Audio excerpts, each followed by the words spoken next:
করেন, বাদাম বিক্রি করেন? হ্যাঁ জি, বাদাম বিক্রি করি। এদিকে আসেন মামা, আপনার একটা চ্যালেঞ্জ দেই। হ্যাঁ, এই বাদামওয়ালা মামার থেকে মানে 2 হাতে এভাবে বাদাম তুলবেন, কতটা বাদাম তুলতে পারবেন আপনি? 350। 350 তুলতে পারবেন? বলে কি মামা পারবে? বাবা 350। আমি চাই আপনি 500 তুলেন। কতটা তুলবে?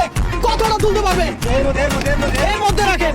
বন্ধুরা জাস্ট দেখেন মামা কতগুলো তুলছে। ওয়াও, ও ভাই বাদামের বন্যা বাসায় দিছে। ওকে দর্শক, আপনারা বলেন এখানে কতগুলো বাদাম হতে পারে? আপনার কি মনে হয়? এখানে 300 হবে, বাদাম হবে। 300 হবে? ভাইয়া একটু কষ্ট করেন, আপনি একটু হিসাব করেন এখানে কত টাকা। হ্যাঁ মামা, এই যে 5 6 7 8 29 68 69। তাহলে কত হয়েছে? 276। হ্যাঁ। আরে মামা, আপনি 276টা উঠাইছেন। আপনি কোন জেলা বলছেন? ডিস্ট্রিক্ট গাইবান্ধা। গাইবান্ধা থেকে ভিডিওটা কে কে দেখছেন অবশ্যই কমেন্ট করে জানাবেন। আমরা তুলে দিলাম বিজয়ের হাতে 300 টাকা রাখেন।